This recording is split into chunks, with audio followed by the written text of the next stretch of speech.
I'm going to go through basic formatting in Word.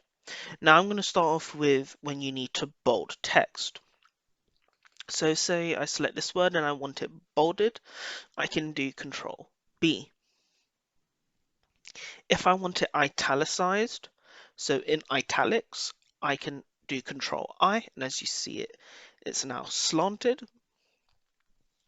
And if I want to underline my text, so say I want just this word video underlined, I can hit Ctrl U to underline it. You can also align your text in Word. So by default, it aligns everything to the left. But say we wanted it aligned to the right, we can hit Ctrl R. And as you see, the document for the selection I made is now aligned to the right hand side. If I want to align it in the middle and center it, I can hit Ctrl E. And if I want it back to normal, I can hit Ctrl L.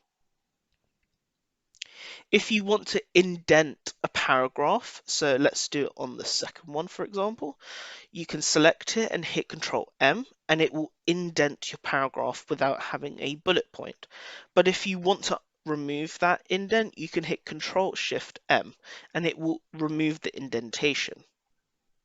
If you want your text to be larger, you can do Ctrl, Shift, and greater than arrow key. Now this will be where you have your full stop on your keyboard. But say you want to make it smaller, you can do Ctrl, Shift, and less than arrow key, and that's going to be the key with the comma on your keyboard. If you want to increase your font size by 1 point, you can just select it and do Ctrl and closing square brackets. But if you want to decrease it by 1 point, you can do Ctrl and opening square brackets. Now, as you see in the top, you see it going through 15, 16, 17, 18. Now, if I do the decrease, it's 17, 16, 15, 14, 13, 12, 11.